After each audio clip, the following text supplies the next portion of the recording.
Hello viewers, and welcome to our first episode of Regional Review, coming to you all the way from the mighty Erongo region. I'm Otis Daniels, and I'll be taking you on a quick trip through what's been happening in the region over the last few weeks.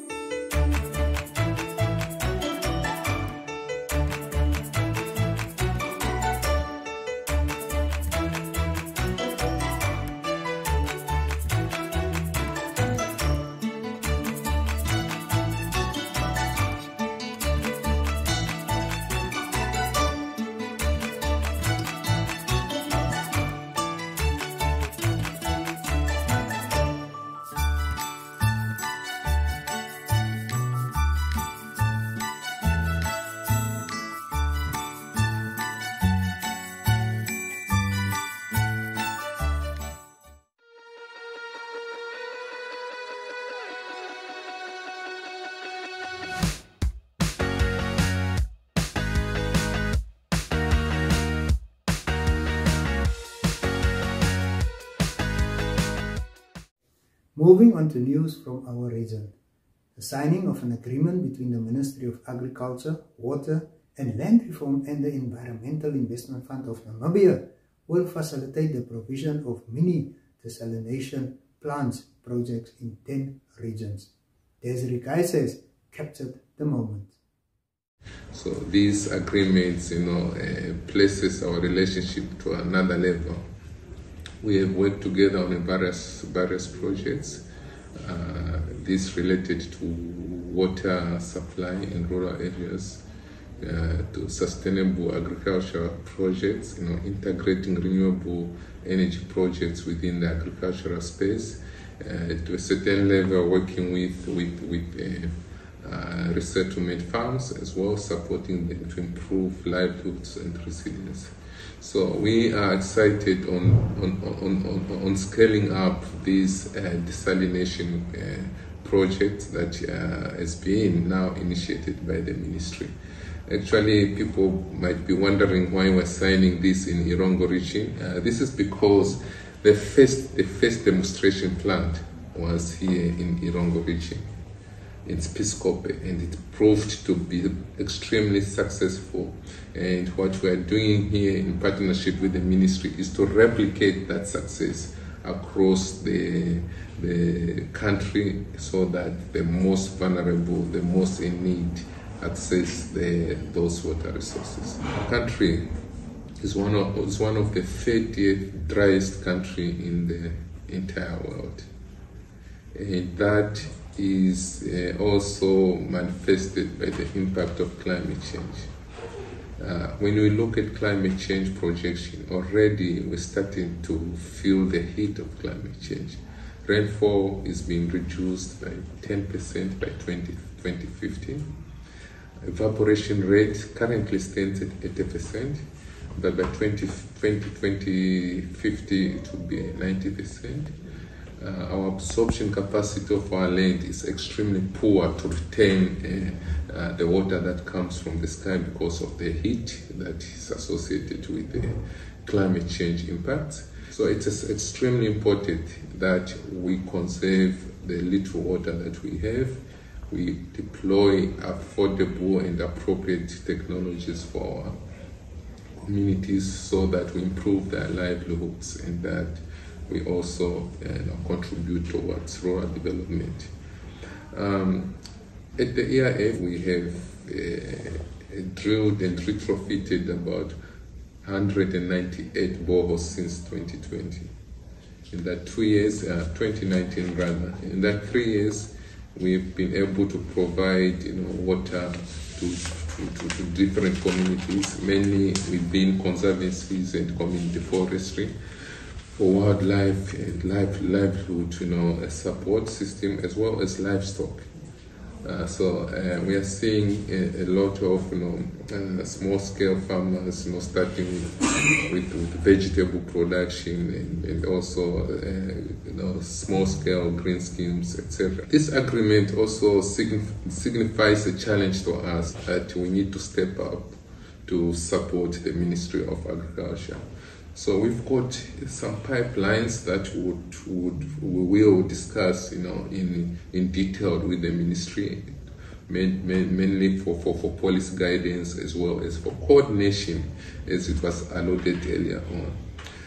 We are currently being accredited by the Adaptation Fund, and our pipeline of projects, our thinking so far, we are conceptualizing support to resettlement farms, especially the group resettlement farms.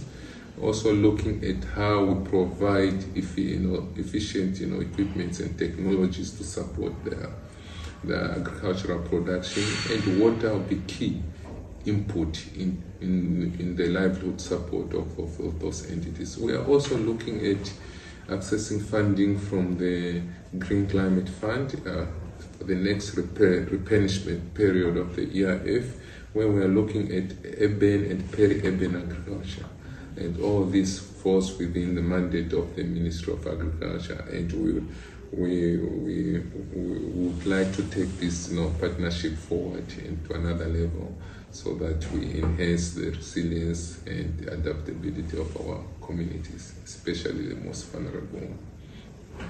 Before the end of this financial year, we have to deliver at least 2 of those facilities. We will act like lightning, in the speed of lightning, to execute, implement, and also ensure that we don't disenfranchise our communities who are expected to benefit from this novel initiative. Staying on the water topic, a Regional Association 1 Hydrology and Water Coordination panel meeting took place at the Seaside Hotel in Swakopmund. Desiree Geises attended the opening of the event. The most critical constraints of Namibia's water resources are the high rainfall variability and the accompanying threat of drought. As the water demand continues to rise, the country water scarcity has become a problem for all areas that are placed geographically far from the perennial water resources in achieving economic, environmental, and social development objectives. According to our National Development Plan 5, known as NDP 5, the annual demand in 2015 was about 334.1 million cubic meters, and it is projected to 583.4 and 771.7 million cubic meters per year by 2025 and 2030 respectively. And irrigation in our country takes about 60% of water consumption and will remain the main consumer over the next 10 years, of course, given our rain patterns. Given the trend of migration, urban domestic water demand, that includes both manufacturing and industrial, is estimated to increase. The water scarcity of Namibia will be worsened by climate change and the variability, as stated earlier. Distinguished guests, ladies and gentlemen, even though the facts I just mentioned might be Namibia specific, I am well aware that they are not unique to Namibia and is identical to many of you, many countries and nations around the world. According to the Intergovernmental Panel on Climate Change, the Africa continent remains vulnerable to the impacts of hydrometeorological events, which will increase in frequency and intensify, which have a serious impact on socio-economic development and progression.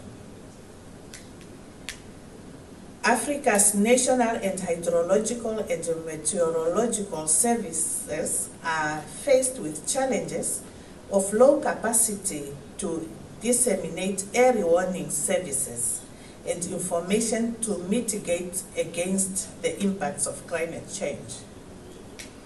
It is also a fact that in order for us to effectively address these serious challenges, we need to work together at all levels and from all sectors. There is a need for collaboration efforts, that is at political, scientific, that's research, academia, that's research, private and at community levels, those who are mostly suffered from these changes, coupled with a global and regional collaboration as we are sitting here today.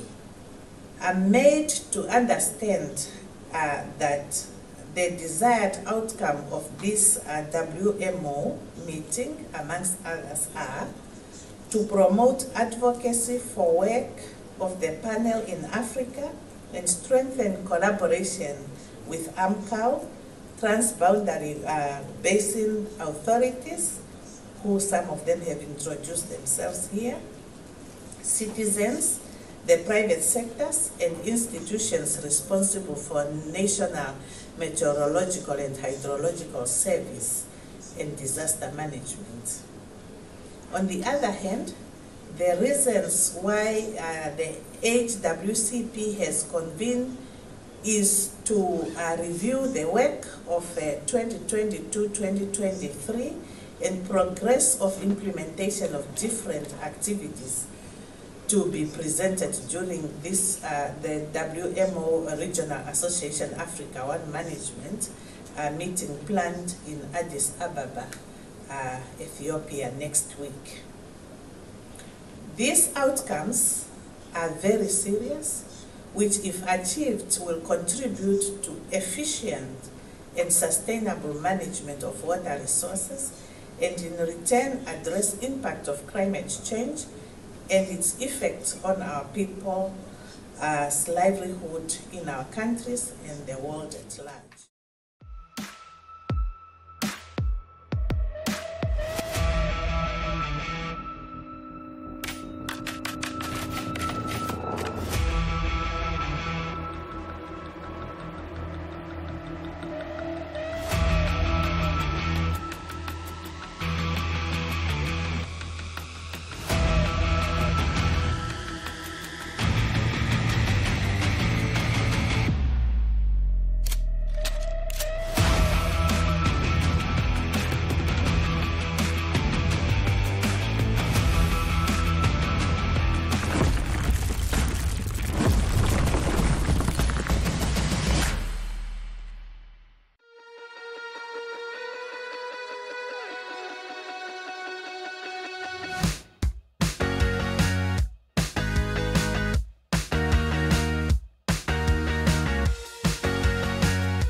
We know that Walvis Bay harbors the biggest port in the country. It was thus befitting that the town was the place where the Namibian Revenue Agency launched a first-of-its-kind time-release study for Namibia. Nika Narnangolo captured the moment. We are very happy that at least today we launch the time-release study in Namibia, first for its kind in Namibia. Now, Namibia Revenue Agency, we are committed to become a world-class revenue agency, serving with passion to positively impact the livelihood of every Namibian. One of our strategic objectives at NAMRA is to provide custom and excise services that facilitate legitimate trade in Namibia. Now, we do know that Namibia is a member of the World Customs Organization and also World Trade Organization.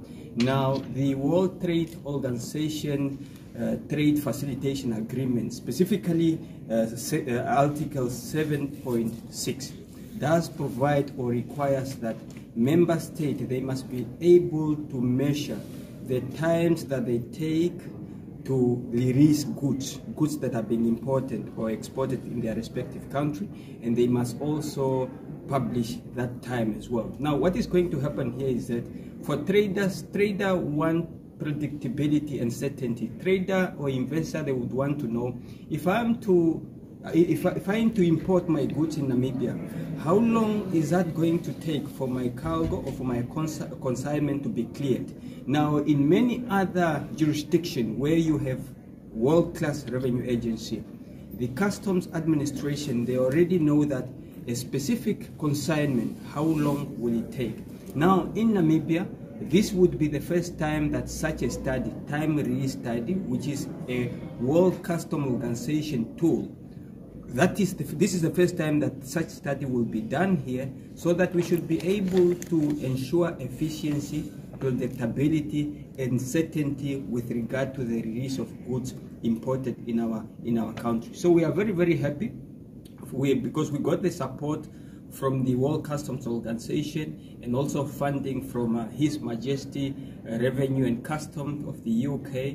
And with that, we are very happy that the technical working group from many different border agencies, of course with NAMRA being the lead, the training is happening this week, and next week the data collection will then take place, after which a report will then be published, and that report would also have recommendation and also findings about what are the bottleneck and inefficiency within the goods releasing of good processes, so that we can then have mitigating measure and address those weaknesses. So this is really good for Namibia, and this will help us because Namibia is having a plan to become a regional logistic hub servicing SADC.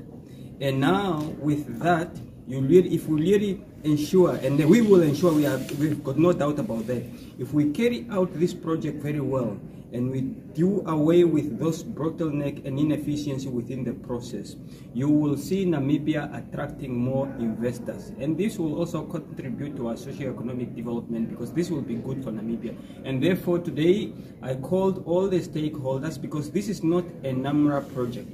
This is a Namibian project. And within this project, you then have representatives who have a regulatory role at the borders, like the Meat Board of Namibia, Ministry of Health and Social Service, Ministry of Agriculture, Namibia Agronomic Board. So all those players that have a role to play at the borders, we need to work together, because sometimes when goods are delayed, public members or the trader, they will only blame NAMRA. But what they do not know sometimes is that, let's say for example, you are importing communication equipment. NAMRA does have to do a clearing, because NAMRA is required by law to clear all the goods that are imported or exported from Namibia. However, some of the goods, like communication equipment, they also have to be cleared by crane. If it's a food product, it may need to be cleared either by Ministry of Agriculture, or if it's meat, then by Meat Board of Namibia. So if it's medicine, then the Ministry of Health and Social Service also have a responsibility. Now with this study, we will then be in a position to have a clear picture with regard to the entire clearing process, for example, from document verification, physical inspection, up to the release of those specific goods. So it's really a good thing, and we are very happy. So from a Namibia Revenue Agency, we are committed to implement a number of international best practices. Like today we launched time release study. Last year we launched the advanced luring. We launched the SADC electronic rules of origin, but also this great initiative and custom modernization programs that we are launching.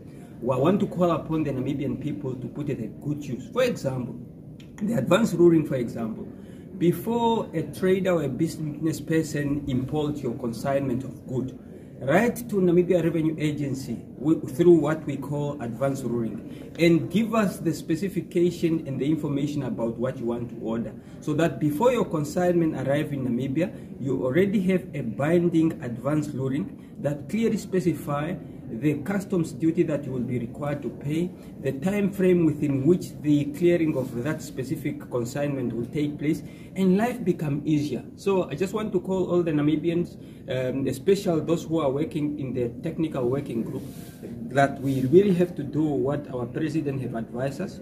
We need to hold hands. The culture of operating in silo must end in Namibia.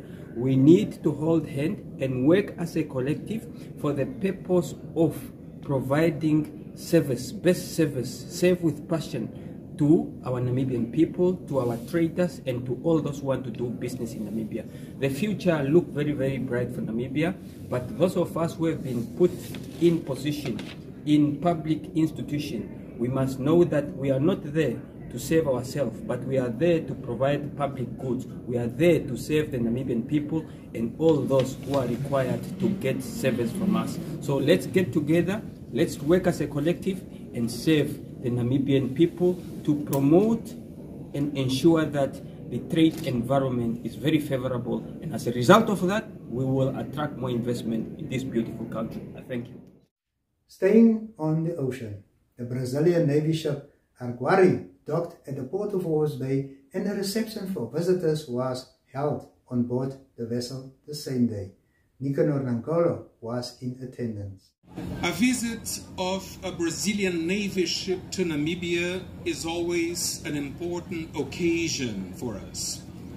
Given the broad and fruitful defense cooperation between our countries in the naval sector, one of our most prolific areas of collaboration.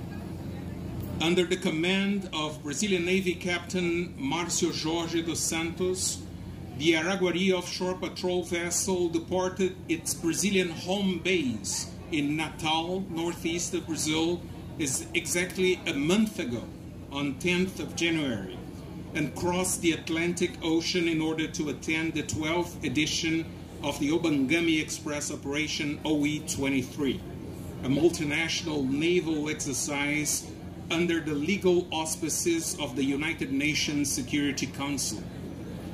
The OE exercise aims at strengthening the naval training of countries off the Gulf of Guinea in the Western and Central Africa. Those joint operations focus on disaster relief and humanitarian assistance, security assistance, support of anti-narcotic operations, and providing safeguard for civilians authorities at sea. Following its successful participation in Obangami Express 2023, the Araguari patrol ship pays a courtesy visit to Namibia, a special friendly country with whom the Brazilian Navy has historical ties of cooperation that date back to the early days of the Namibian independence. This visit also embodies the spirit of the Brazilian and Namibian foreign policy commitment to a South Atlantic peace and cooperation zone, to counter international illicit activities and to promote peaceful collaboration among the countries of the South Atlantic Basin. This is in line with the ultimate mission of the Araguari ship of monitoring and protecting what we call the Blue Amazon, Brazil's vast coastal resources on the Atlantic Ocean.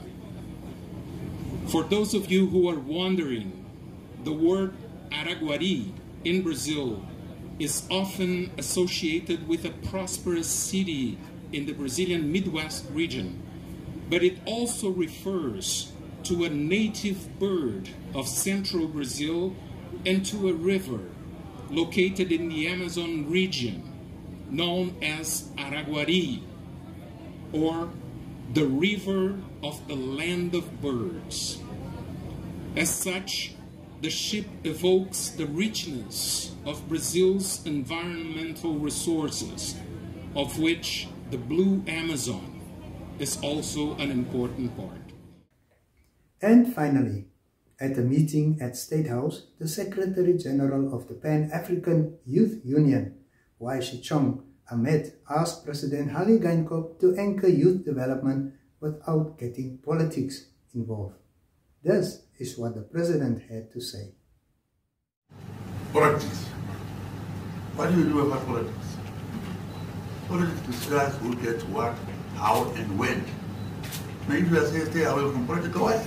Why are you here? This is political house. So don't dismiss politics and come to me. Go to the economic minister or whatever. I'm a politician. That's what you came to me. So OAU was created to support us to fight for our freedom. It succeeded. And then they also realized that OAU was state-based, head of states. So we not talk about another policies on interference in domestic affairs. And then did the right job. It freed the Colonial Republic. Succeeded. And leaders. So they must move on now.